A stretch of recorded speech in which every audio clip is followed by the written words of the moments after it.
Sukwahi sa naanda natong quarantine classifications sama kaniadto nga ubos ang sugbo sa General Community Quarantine o GCQ karon ubos na ta sa Alert Level 2 system.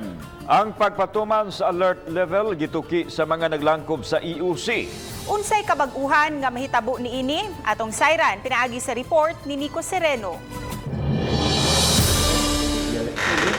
Ang pagpatuman sa alert level system mo'y gihisgutan sa tigom sa Emergency Operations Center o EOC kaganihang buntag. Ang sugbo lakip na ang Mandaue City ug ubang mga dakbayan ubos na sa alert level 2. Naghulagway kini sa mga lugar nga menos ug nagkaubos ang pagpanakod sa mga kaso sa COVID-19, menos sab ang nagamit nga mga COVID hospital beds ug sa ICU. Gitugot na sab ang individual outdoor exercises sa tanang edad, madunay comorbidities o kaha nabakunahan o wala.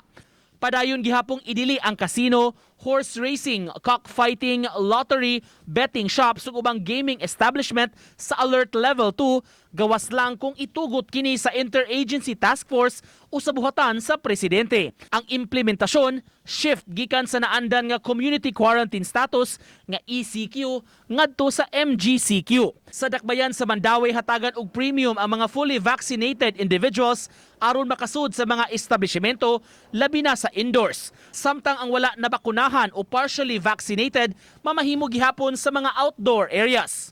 Giving more privilege to those vaccinated people. I-lift na to ang liquor ban. I-lift ang liquor ban with the conditions nga dapat na business permit, na liquor and license to serve.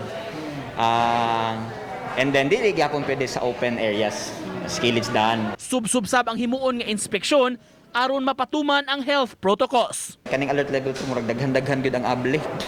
Mas less restrictive siya.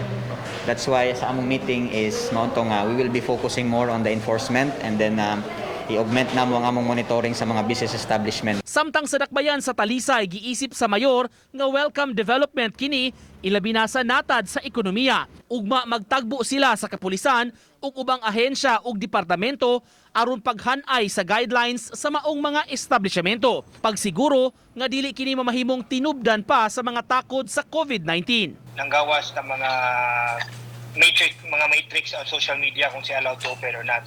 Ang ako na lang is, ang ako i-meeting na lang yun nila is the proper implementation of these protocols. Kung muna mong klaruhon. Uban ni Godfrey Relien ug June Solon, Nico Sereno. Balitang Bisdak.